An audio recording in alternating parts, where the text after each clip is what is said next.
I'm Chloe, 28 years old. My brother Blake just took a crowbar to my brand new $50,000 Audi Q5. The front windshield is spider-webbed, the hood has 3 massive dents, and both headlights are completely shattered. I stood there watching him destroy 2 years of saving, sacrifice, and 60-hour work weeks. Then I calmly pulled out my phone and dialed 911. Where are you watching from today? Drop your location in the comments below and hit that like and subscribe button if you've ever felt completely betrayed by family. You'll definitely want to stick around for what happened next. But let me back up and tell you how we got here, because this didn't start with a crowbar and my beautiful car in pieces. This started 3 years ago when I made the biggest mistake of my life, moving back home to help my parents after Dad's heart attack. I thought I was being the good daughter, the responsible one. I had no idea I was walking into a nightmare that would cost me everything I'd worked for.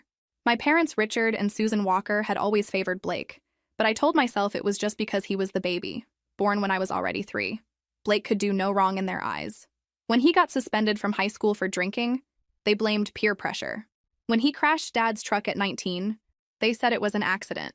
When he got fired from 3 jobs in 2 years, they insisted the employers were unreasonable. I, on the other hand, had been expected to excel at everything from the time I could walk. Straight A's weren't celebrated. They were the minimum requirement. My college scholarship wasn't an achievement. It was what any decent student should earn. When I landed my marketing position at a tech startup right after graduation, making more money than either of my parents ever had, they acted like I'd simply done what was expected. The contrast became even more obvious when I moved back home. I paid rent, bought groceries, helped with Dad's medical bills, and maintained the house. Blake lived rent-free, contributed nothing, and treated the place like his personal hotel. When he brought friends over for loud parties, I was told to be more understanding. When I asked for quiet during my work calls, I was being unreasonable. But I stayed. I stayed because Dad's health was fragile, because Mom seemed overwhelmed, and because some pathetic part of me still hoped that if I just tried hard enough, I could earn the same unconditional love they showered on Blake. That hope nearly destroyed me. The real turning point came last spring when Blake decided he wanted to go on a cross-country road trip with his unemployed friends. Not a problem in itself, except Blake expected our parents to fund it. When they couldn't afford the $5,000 he demanded, he threw what I can only describe as a tantrum. A 25-year-old man screaming at our 60-something parents about how they never supported his dreams. That's when he noticed my car. I'll never forget the look in Blake's eyes when he saw me pull into the driveway in my new Audi Q5. It was pure, undiluted envy mixed with something darker: entitlement. I'd been saving for that car for 2 years, working overtime, skipping vacations, eating ramen for lunch more days than I care to count. But to Blake, success was something that just happened to other people, something he deserved without effort. "Nice ride, sis," he said, running his fingers along the pristine silver paint. "Must be nice having all that money." The way he said it made my skin crawl. Not congratulations, not acknowledgement of my hard work, just resentment that I had something he wanted. Mom immediately jumped to his defense, as always. "Blake's just going through a difficult time," she explained, as if being unemployed by choice at 25 was some kind of medical condition. "The job market is so competitive these days." The job market wasn't Blake's problem. His complete lack of work ethic was. But pointing that out would make me the villain, as usual. Dad, still recovering from his heart attack, tried to play peacemaker. "Now, kids, we're all family here. We should support each other." Support. That was always the magic word in our house, but it only ever seemed to flow in one direction, toward Blake. When I needed support during my brutal finals week senior year, I was told to manage my stress better. When Blake needed support after getting evicted for not paying rent, the entire family mobilized to help him. The double standard was staggering, but I'd learned to live with it.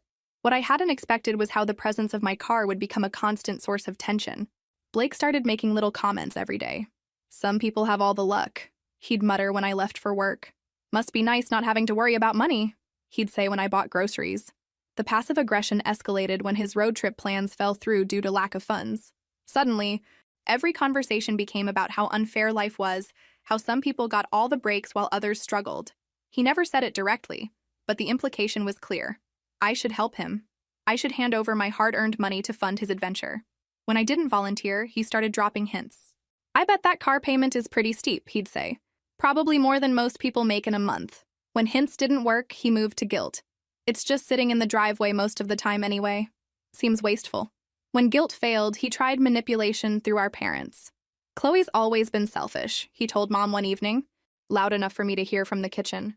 She's never cared about anyone but herself. This from the man who hadn't contributed a single dollar to household expenses in 3 years. Mom's response? She's just focused on her career, honey. Give her time. The gaslighting was incredible. I was selfish for not funding his vacation, but he wasn't selfish for expecting it. I was materialistic for buying a car with my own money, but he wasn't materialistic for wanting to take it. The mental gymnastics my family performed to justify Blake's behavior while criticizing mine would have been impressive if it weren't so devastating. But the real breaking point came when Blake started asking for the keys directly. The first time Blake asked to borrow my car, I was genuinely shocked. Not because he asked, I'd been expecting that, but because of how he asked. No explanation of where he was going, no mention of how long he'd need it, no acknowledgement that he was asking for a $50,000 favor. Just, hey, can I take your car tonight? Like he was asking to borrow a pen. I'm sorry, but no, I said, trying to keep my voice level. I need it for work tomorrow, and besides, you're not on my insurance. Both completely true statements. But Blake's face darkened like I'd just insulted his mother. Which, knowing my family, I probably had by extension. Are you serious right now? He asked, voice rising. It's just for one night. I've got a date, and my car's making that noise again. His car, a 15-year-old Honda Civic that our parents had bought him, was always making some kind of noise because Blake refused to maintain it. Oil changes were suggestions, tire rotations were optional, and brake maintenance was apparently beneath him. I said, no, Blake, it's not personal. But of course, to Blake, everything was personal. Any boundary was a personal attack. Any limit was a betrayal. He stormed out of the room, slamming his bedroom door so hard the pictures on the hallway wall rattled. Within an hour, Mom was knocking on my door. Honey, could you reconsider about the car? Blake really needs it tonight. The way she said it, you'd think it was a medical emergency instead of a date. He's been so depressed lately about the job situation. This might cheer him up. Mom, I'm not comfortable lending out my car. It's not just about tonight. It's about setting boundaries. I tried to explain that lending Blake my car would set a precedent I wasn't prepared to live with. Once he got comfortable using it, he'd expect access whenever he wanted. I'd seen this pattern with everything else he'd ever borrowed. You're being selfish, Chloe. The words hit like a slap. Family helps family. Your grandmother would be ashamed of this attitude. Bringing up Grandma was a low blow, especially since Grandma had been the one person in our family who'd always encouraged my independence and success. But Mom had a selective memory when it came to Grandma's values. Dad tried a different approach. Princess, why don't you just let him use it this once? What's the harm? The harm was that there would never be just this once with Blake. There would be next time, and the time after that, and eventually I'd find myself without access to my own car whenever Blake had plans. I've already said no. Please respect that.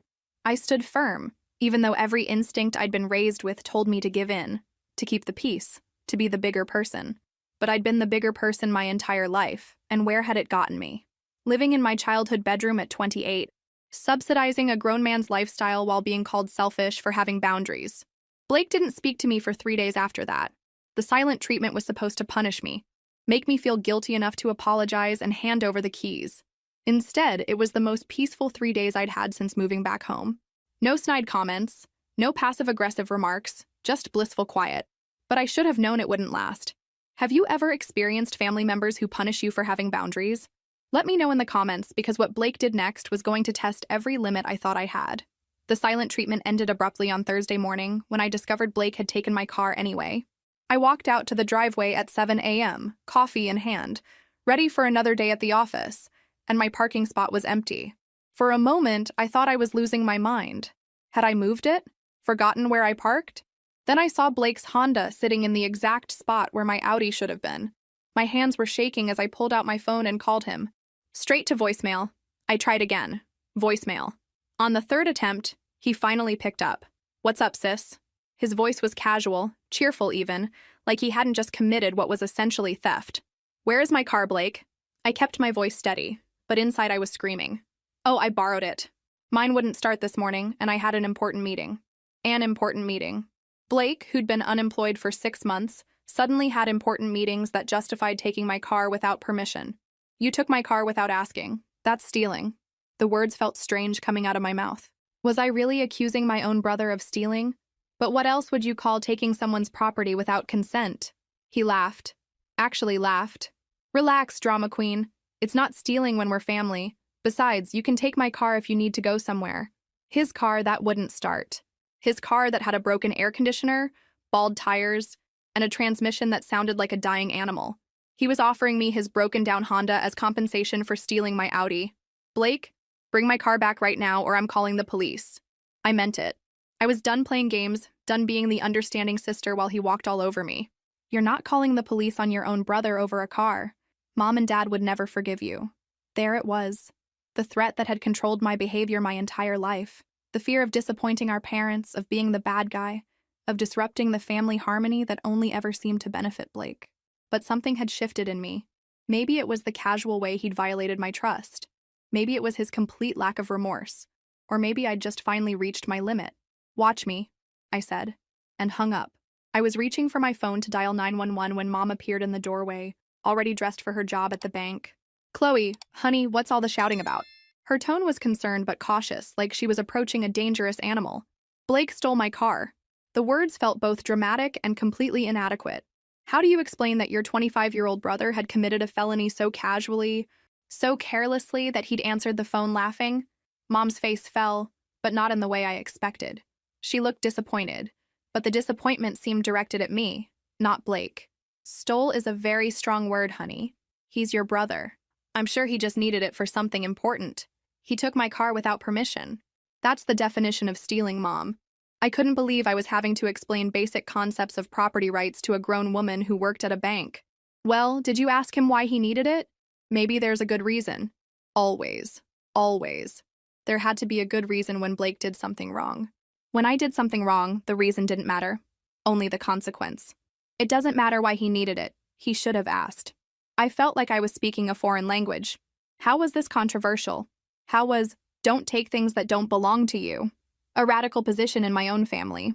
Dad emerged from the bathroom, already dressed for his part-time job at the hardware store. His recovery from the heart attack had been slow, and he was still adjusting to the limitations of his new normal. What's all the commotion about, girls? Blake took Chloe's car without asking, Mom explained, making it sound like a minor misunderstanding rather than theft. She's threatening to call the police. Dad's face went pale. The police? Chloe, honey, you can't call the police on family. Think about what that would do to Blake's record. Think about what the neighbors would say. And there it was, the complete reversal of priorities that had defined my childhood. Blake's potential consequences mattered more than his actual crimes. The neighbors' opinions mattered more than my violated boundaries. Everyone's feelings mattered more than mine. Blake returned my car 3 hours later, pulling into the driveway like nothing had happened.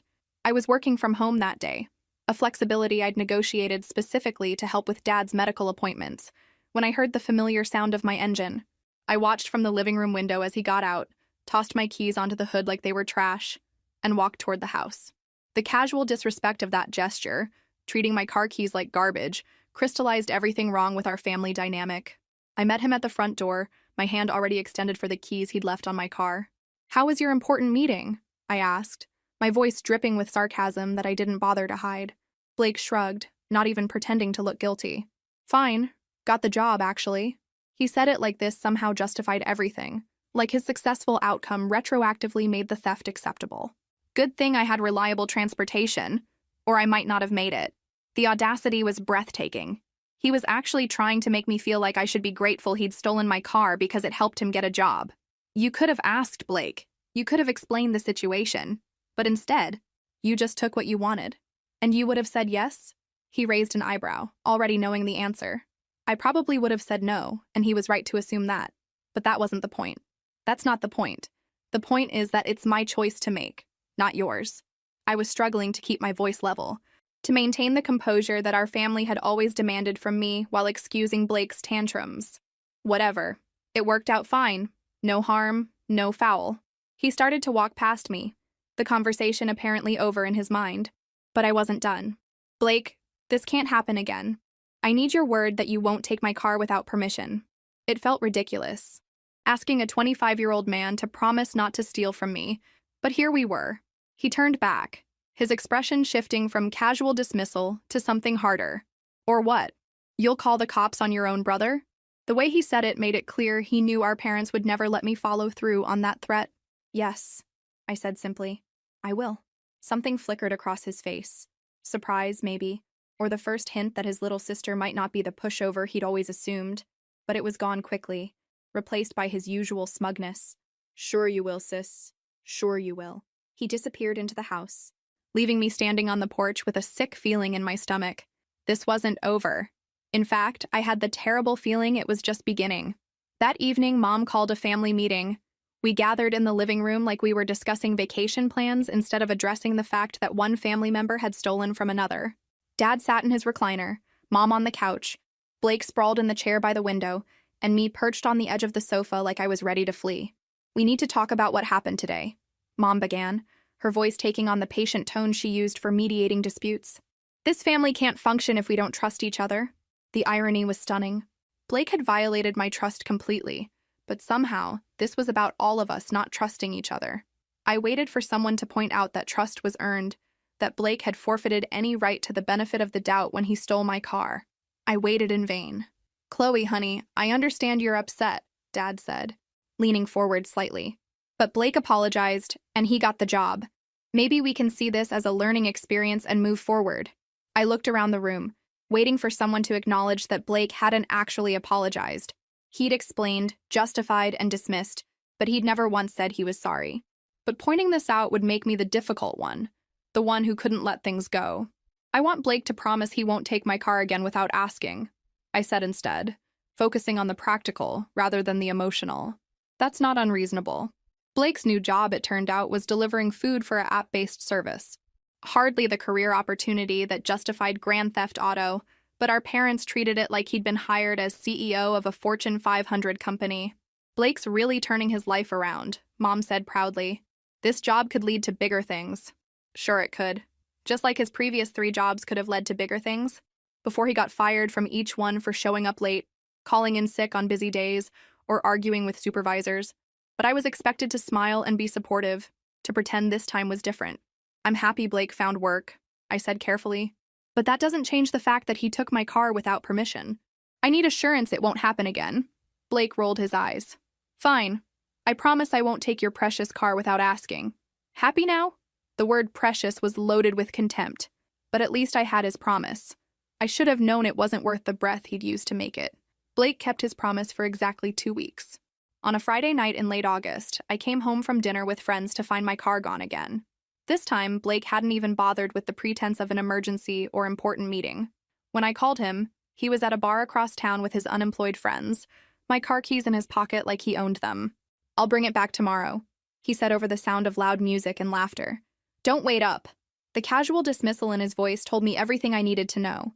He'd tested the boundaries, found them flexible, and now considered my car community property. Blake, you promised me 2 weeks ago that this wouldn't happen again. I was pacing the living room, my parents watching from the kitchen with expressions of weary resignation. And I've been good about it, haven't I? This is just one time. One time after 2 weeks somehow counted as keeping his promise in Blake's mind. The logic was so twisted I didn't know where to begin untangling it. Bring my car back right now, or I'm calling the police. I'd made this threat before, but this time felt different. I was tired of being the reasonable one, tired of being understanding, tired of enabling Blake's behavior by refusing to enforce consequences. You're not calling the cops over this, Chloe. Stop being dramatic. The line went dead, leaving me staring at my phone in disbelief. He'd hung up on me. After stealing my car, he'd hung up on me. That's when I noticed Mom and Dad weren't looking surprised or outraged by Blake's behavior. They were looking uncomfortable, like they'd been expecting this conversation and dreading it. You knew he was going to take it again, I said, the realization hitting me like a physical blow. Honey, he mentioned he might need to borrow it tonight, Mom said carefully. I thought you two had worked it out. He mentioned it to you, but not to me. The betrayal was complete now. Not only had Blake stolen my car again, but he'd gotten permission from our parents first. Permission they had no right to give. We thought you wouldn't mind, Dad said weakly. It's just for one night, and he's been doing so well with his new job. It's my car. The words exploded out of me louder than I'd intended. You can't give permission for someone to use my property. That's not how ownership works. The look that passed between my parents told me everything. They didn't see it as my car. In their minds, I was still the child living in their house, and everything I owned was subject to family needs. Blake's wants trumped my rights, as always. That's when I made the decision that would change everything. I walked to my room, grabbed my phone, and dialed 911. This time, I wasn't bluffing. 911, what's your emergency? I need to report a stolen vehicle. My voice was steady, calmer than I felt. Behind me, I could hear Mom gasp and Dad start to protest, but I kept talking. My brother took my car without permission. I have the license plate number and I know where he is. The next few minutes passed in a blur of questions from the dispatcher and increasingly frantic protests from my parents. Yes, I was sure I wanted to press charges. Yes, I understood this was my brother. Yes, I was certain the car had been taken without permission. By the time I hung up, Mom was crying and Dad looked like he was about to have another heart attack.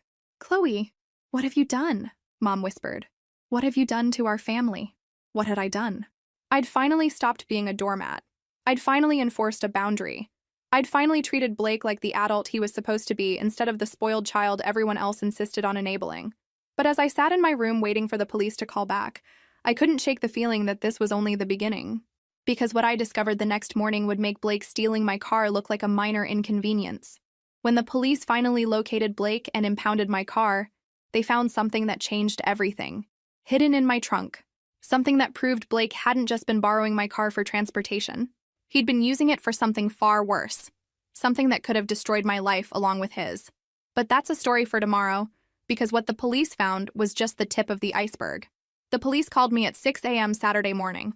Miss Walker, we need you to come down to the impound lot. There's been a development with your vehicle. The officer's voice was professional but strained, like he was delivering news he didn't want to share. I threw on clothes and drove Dad's truck to the lot, my mind racing through possibilities. Had Blake damaged my car? Crashed it?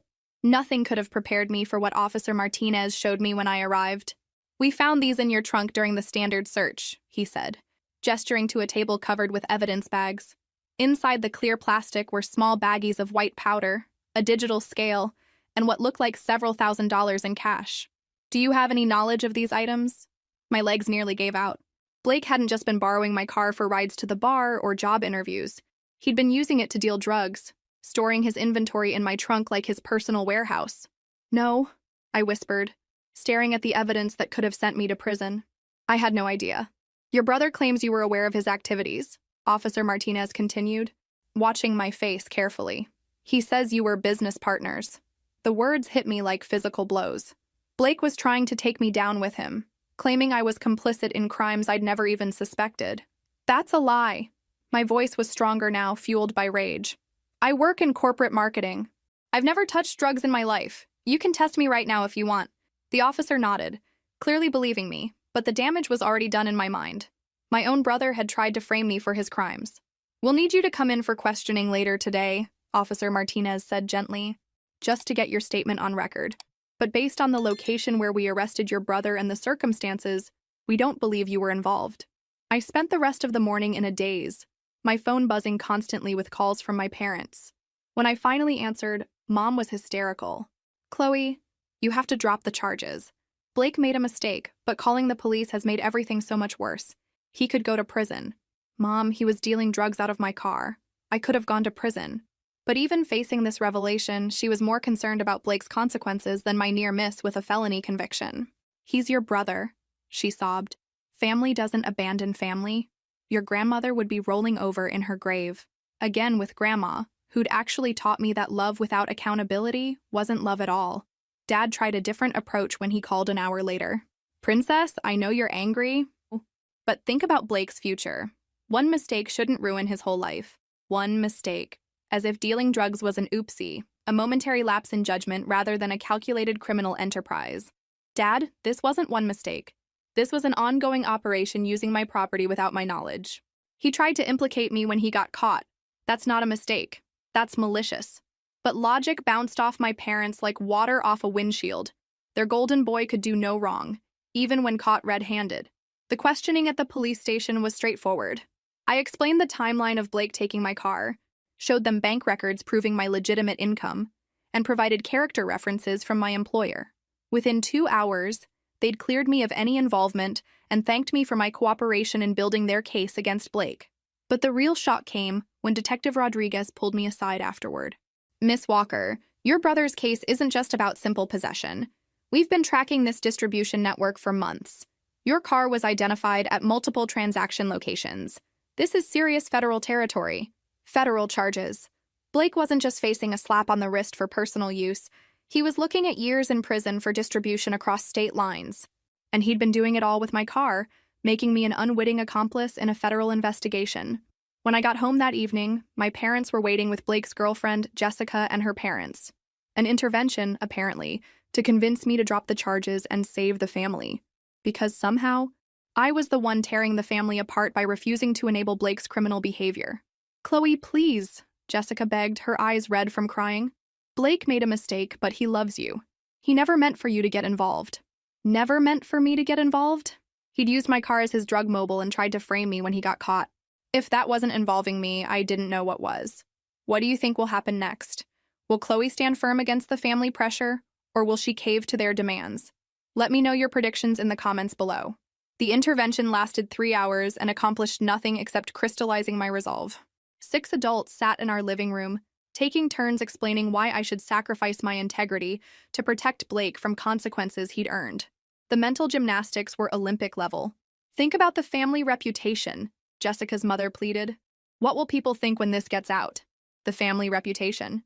Blake had been dealing drugs for months, possibly years, but I was the one damaging our reputation by reporting it. "Blake's always looked up to you," Dad said, his voice heavy with disappointment. "You're supposed to be the responsible one, the one who protects the family. Protect the family by enabling criminal behavior and risking my own freedom." That was his definition of responsibility. "He's young," Mom added. "People make mistakes at his age. Don't ruin his life over this." Blake was 25, not 15. At his age, I'd been supporting myself, paying taxes, and building a career. But apparently, age was relative when it came to accountability. I listened to it all with growing amazement at their collective delusion. Not once did anyone express concern for what Blake's actions had put me through. Not once did anyone acknowledge that using my car for drug dealing was a massive violation of trust. Not once did anyone suggest that maybe, just maybe, Blake should face consequences for his choices. "I'm not dropping the charges," I said finally, cutting through Jessica's tearful monologue about Blake's good heart. "He committed serious crimes using my property. He tried to implicate me when he got caught. I will not protect him from the results of his own actions." The room erupted. Mom burst into fresh tears, Dad started pacing, and Jessica's parents began talking over each other about family loyalty and Christian forgiveness. Through it all, I sat calmly, watching the people who were supposed to love me try to convince me to sacrifice myself for someone who'd gladly thrown me under the bus. "You're being vindictive," Mom accused, her tears turning to anger. "This isn't about justice. This is about revenge. You've always been jealous of Blake. Jealous of Blake." The irony was staggering. I was jealous of a 25-year-old drug dealer who lived with his parents and had never held a job for more than 6 months. I was jealous of someone who'd just tried to frame me for federal crimes. The delusion was complete. "I'm done with this conversation," I announced, standing up. "Blake made his choices.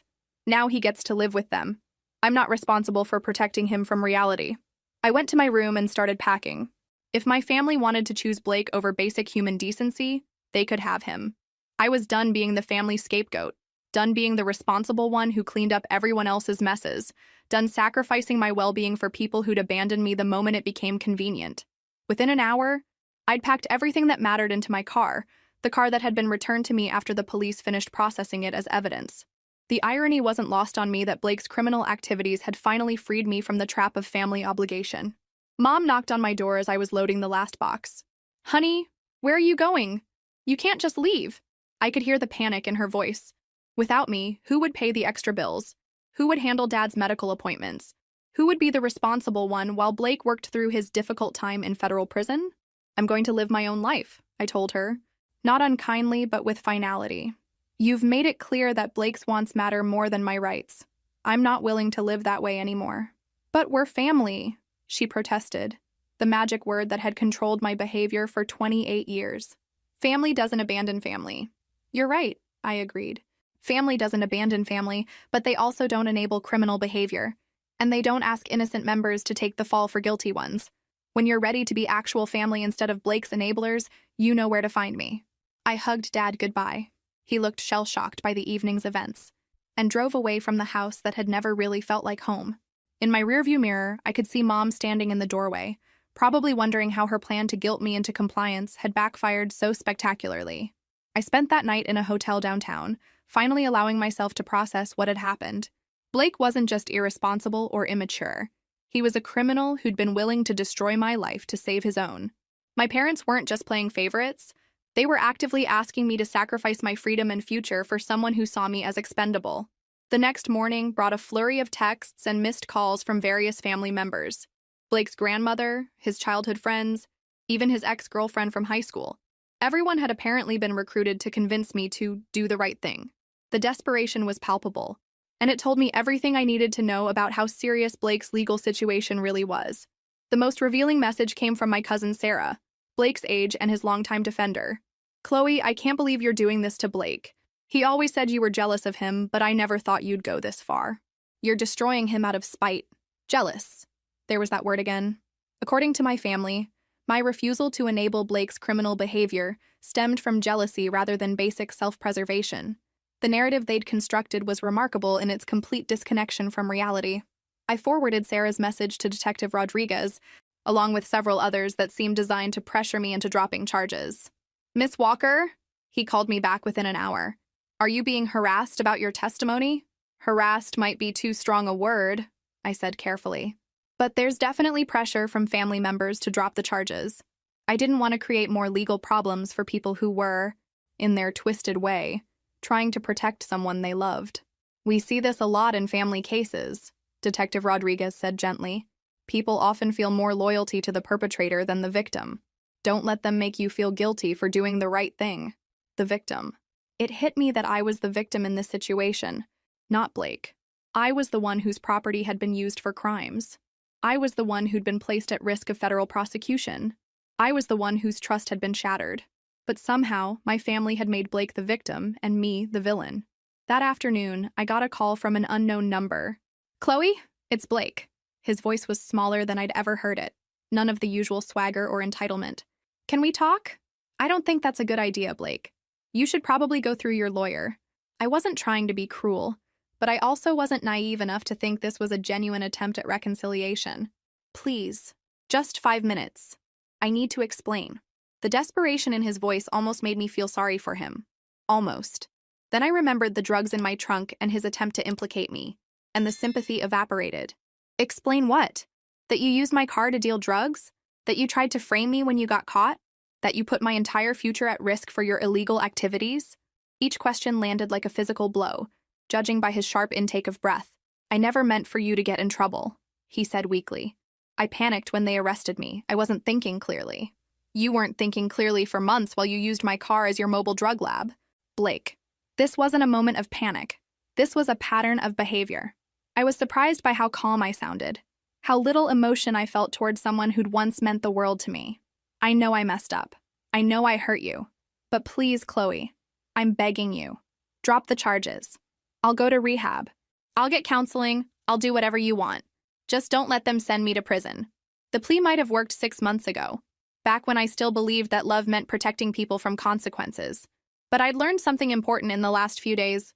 Real love sometimes means letting people face the results of their choices. "Blake, I hope you get the help you need. I really do. But I'm not dropping the charges. What you did was serious, and pretending it wasn't won't help anyone." I hung up before he could respond, my hands shaking slightly from the conversation. Within minutes, my phone was ringing again. Mom, Dad, Jessica's parents, the whole cavalry mobilized because Blake's personal appeal had failed. I turned off my phone and went for a walk, needing air and space to think. That's when I realized I wasn't just walking away from Blake's criminal activities. I was walking away from 28 years of being the family's designated problem solver, the one who sacrificed her own needs for everyone else's comfort. And for the first time in my adult life, that felt like freedom. 3 weeks later, I was settling into my new apartment across town when Detective Rodriguez called with news that changed everything. "Miss Walker, we need to meet. There's been a significant development in your brother's case." I met him at a coffee shop downtown, away from prying eyes and family drama. The detective looked grim as he slid a folder across the table. "We've been investigating your brother's drug operation more thoroughly. What we found is going to shock you." Inside the folder were bank records, transaction logs, and surveillance photos spanning the last 2 years. Blake's drug dealing wasn't the small-time operation I'd imagined. It was a sophisticated network moving serious quantities of narcotics across 3 states. And the financial records showed something that made my stomach drop. Your brother has been using your identity, Detective Rodriguez said quietly. Credit cards, bank accounts, even rental agreements, all in your name, all tied to his criminal activities. The words hit me like a physical blow. While I'd been working 60-hour weeks to save for my car, Blake had been systematically stealing my identity to fund his drug empire. Credit cards I'd never applied for, bank accounts I'd never opened, loans I'd never signed, all bearing my name and social security number. How much? I whispered, afraid to hear the answer. Total exposure is approximately $200,000 in fraudulent debt. Your credit score has been destroyed. There are liens against property you don't own and warrant requirements for arrests you never committed. The detective's voice was gentle but direct. Your brother didn't just use your car, Miss Walker. He's been using your entire identity for criminal activities. I stared at the documents, trying to process the magnitude of Blake's betrayal. He hadn't just violated my trust. He'd stolen my entire financial future. Every late payment, every missed loan payment, every criminal transaction had been reported under my name and social security number. The good news, Detective Rodriguez continued, is that we can prove identity theft with these records. The bad news is that clearing your name is going to take years and cost thousands in legal fees. Years, thousands of dollars. All because my brother had decided my identity was his personal piggy bank for funding drug deals. I thought about all the times my family had called me selfish for setting boundaries, all the guilt trips about not supporting Blake enough. If they only knew how much I'd been supporting him without even realizing it. There's more, the detective said, pulling out another set of documents. We found communications between your brother and his dealers discussing you specifically. They knew about your work schedule, your routines, your legitimate income. Blake had been feeding them information about your life to make the identity theft more convincing. The betrayal was so complete, so calculated, that I felt physically sick. Blake hadn't just stumbled into using my identity. He'd systematically studied my life to better exploit it. Every family dinner where I'd mentioned work projects, every casual conversation about my schedule, every detail I'd shared as a loving sister had been weapons he'd used against me.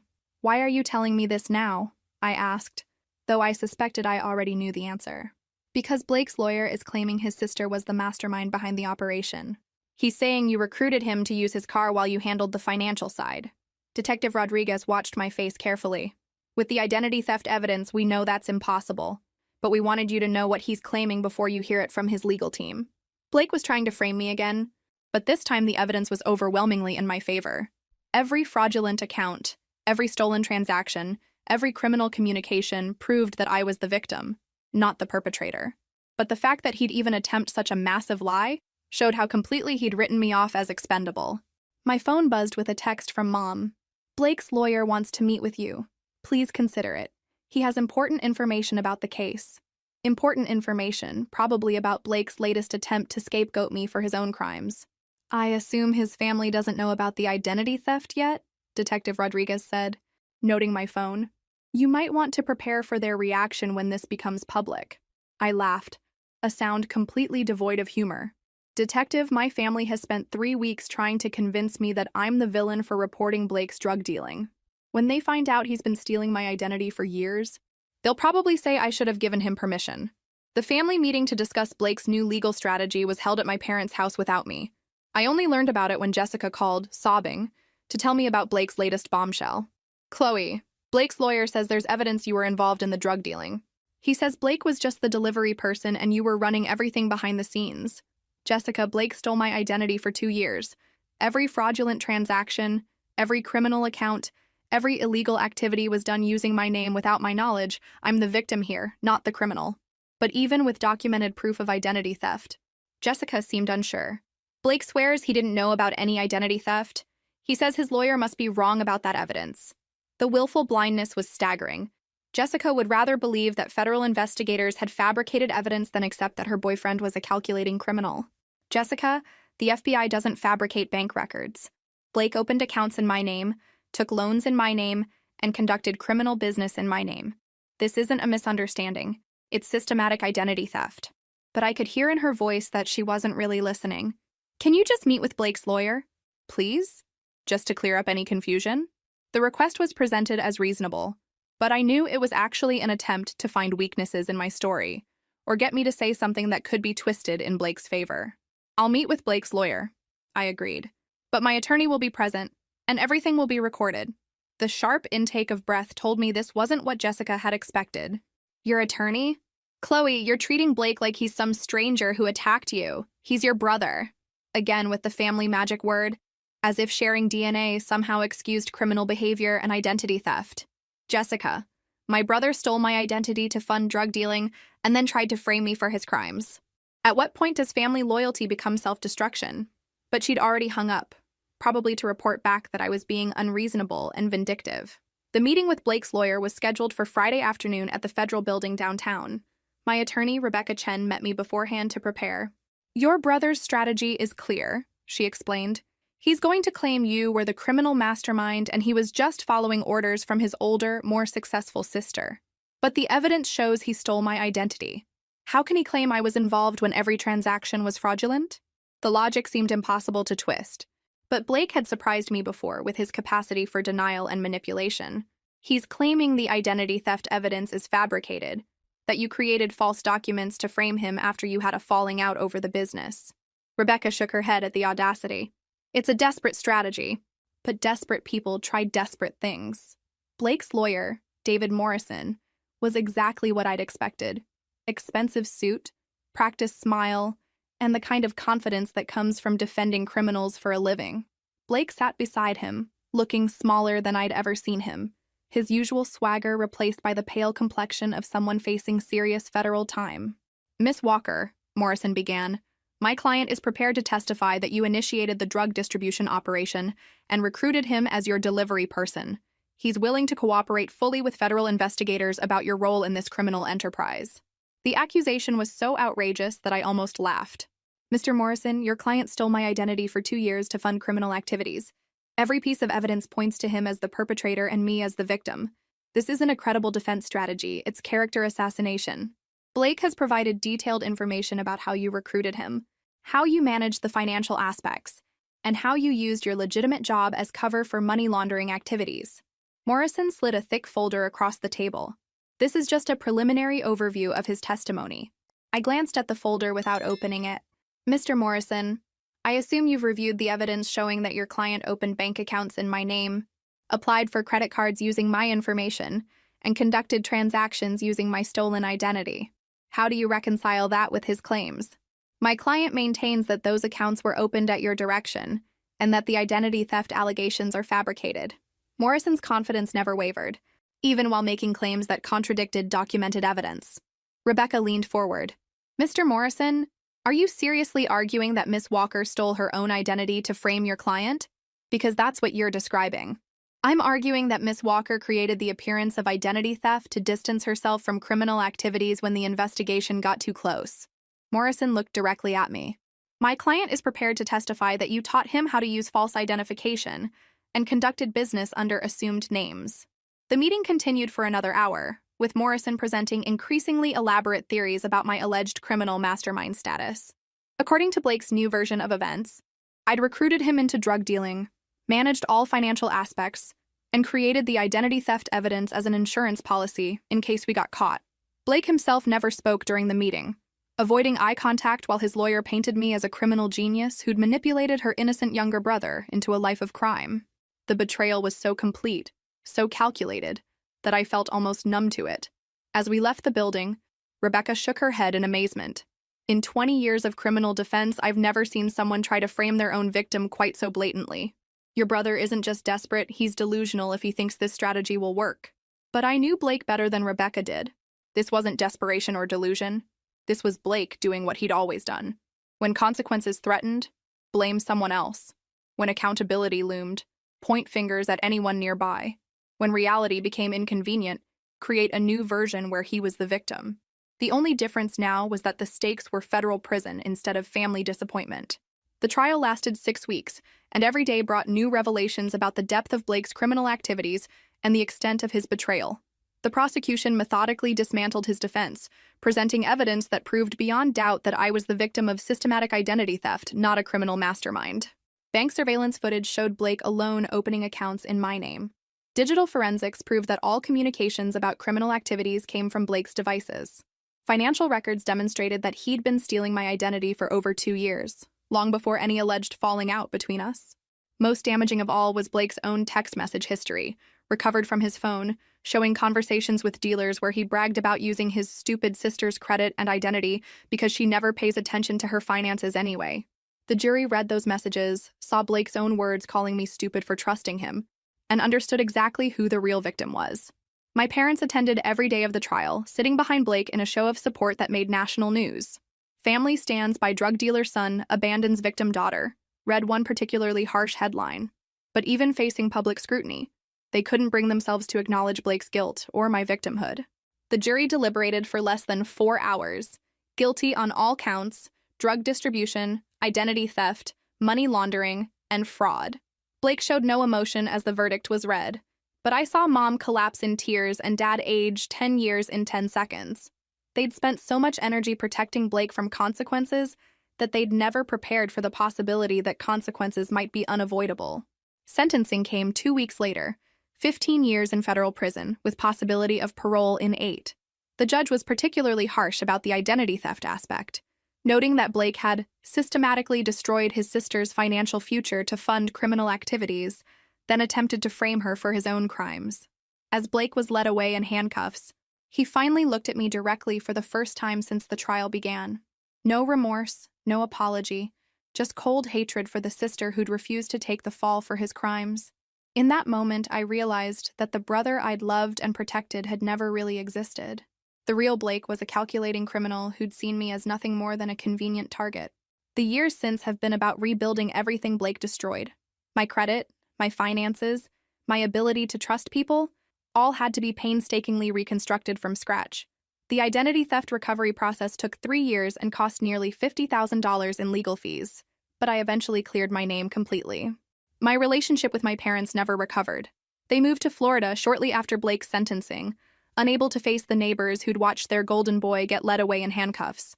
We exchange Christmas cards now, stilted communications that carefully avoid mentioning Blake, or the trial, or the years of enabling that led to our family's destruction. I've built a new life that's entirely my own. New city, new job, new circle of friends who value honesty and accountability. I met David at a support group for identity theft victims, and we've been together for 2 years now. He understands the importance of trust because he's lived through betrayal too. Sometimes people ask if I regret calling the police on Blake, if I feel guilty about his prison sentence. The answer is always no. Blake made his choices, and protecting him from consequences would have enabled more victims and more crimes. Sometimes the most loving thing you can do is refuse to participate in someone's destruction of themselves and others. Blake will be eligible for parole next year. I won't be writing any letters of support or attending any hearings. That chapter of my life ended the day I chose my own well-being over family dysfunction. I learned that real family doesn't ask you to sacrifice yourself for their comfort, and real love doesn't require you to enable destructive behavior. My story isn't unique. Millions of people struggle with toxic family dynamics and the pressure to prioritize loyalty over safety.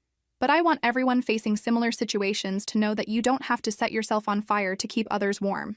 You don't have to sacrifice your integrity to maintain relationships that require you to abandon your principles. The most powerful thing I ever learned was that walking away from toxicity isn't giving up on family. It's finally choosing yourself. And sometimes, choosing yourself is the bravest thing you can do. If this story resonated with you, make sure to like and subscribe for more stories about overcoming family betrayal and building the life you deserve. Your support helps me continue sharing these difficult but important experiences, and remember, you're stronger than you know, and you deserve better than settling for people who see you as expendable. Thank you for listening to my story, and remember that healing is possible, boundaries are healthy, and choosing yourself isn't selfish, it's survival.